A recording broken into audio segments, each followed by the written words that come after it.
योजना बनाकर रखी कि मैं इतने लोगों को सुरक्षित रखूंगा, इससे पृथ्वी क्या हो जाएगी, भर जाएगी। फिर जब गुम्बद बनाने वालों को परमेश्वर ने उनकी भाषा में गड़बड़ी डाला और उनको डिस्टर्ब किया, उनके सिटी को नाश कर दिया, टावर को नाश कर दिया, इसलिए नहीं कि हमेशा हमेशा के लिए नाश हो जाए, पर परमेश्वर की योजना अलग थी क्या, कि भारत की और अमेरिका जैसे देशों की भी सूची बन जाए। हालेलुया। आप जिस गांव से, इस ग्राम पंचायत से ताल्लुकात रखते हैं, उसका भी नाम आप जान लें, इसलिए वो गड़बड़ी बेबीलोन के नगरों में आ पाई। अब बता, नूह के जहाज में हर प्रकार का जानवर था, शेर भी था, सांप भी था, पक्षी भी थे, चूहा भी था, बिल्ली भी थे, पर ये सब एक दूसरे के क्या है, चूहा बिल्ली, शेर और बकरी, शेर और मनुष्य, ये सब आपस में एक दूसरे को देखेंगे क्या कर देंगे, मार देंगे। शेर किसी को बख्शता नहीं है।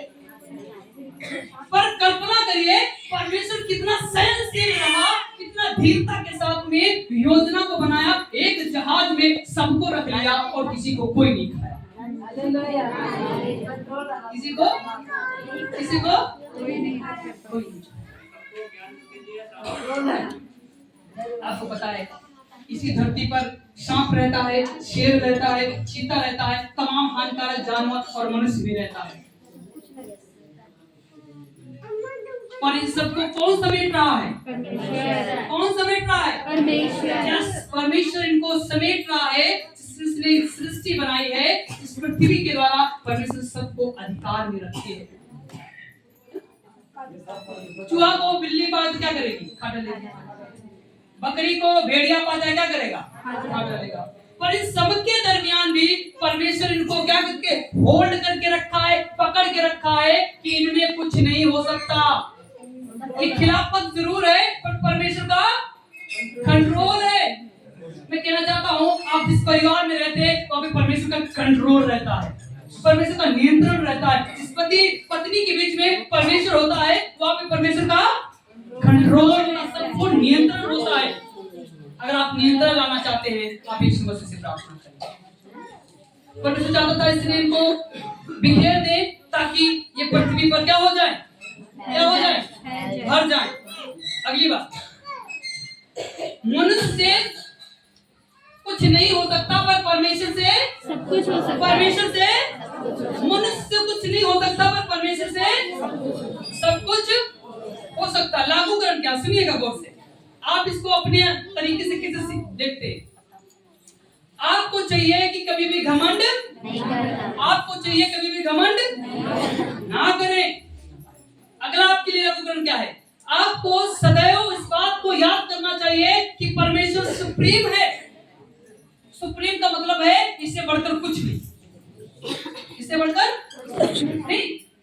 कहते हैं डिस्ट्रिक्ट कोर्ट, फिर उच्च न्यायालय कोर्ट जो लखनऊ में है, और इससे बड़ा कोर्ट कहाँ है, सुप्रीम कोर्ट दिल्ली में। अब इससे बढ़कर आप कहाँ जाएंगे।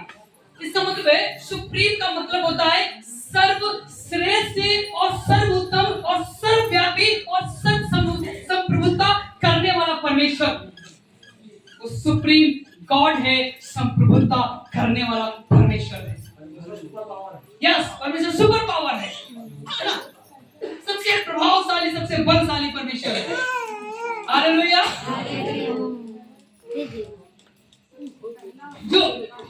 जो आपसे नहीं हो सकता, किससे हो जाएगा, परमेश्वर से। आपकी पत्नी से, आपके पति से, आपके माँ बाप से, पर जो किसी से नहीं होता, किससे होता है, परमेश्वर से। मैं कहना चाहता हूँ, परमेश्वर के तुल्य चलेंगे, परमेश्वर को अपने जीवन में आज्ञा देंगे और आज्ञा मानेंगे, तो आप सब कुछ कर सकते हैं। यदि आप आज्ञा नहीं मानेंगे, तुल्य नहीं चलेंगे, तो कुछ करने के बजाय कुछ नहीं कर पाएंगे। हालेलुया। सो परमेश्वर इन बातों पे आपको आशीष दे, और मैं आशा करता हूँ कि आपने अच्छा सीखा है। और इस गर्मी में बैठना आपके लिए कठिन था, इसके लिए धन्यवाद। परमेश्वर आपको आशीष दे कि आप अपने कड़े पसीने और गर्मी में बैठ पा रहे हैं। ये कोई और नहीं कर सकता, परमेश्वर ही कर सकता है जो आप में है। हालेलुया। आप इसे की नाते जाते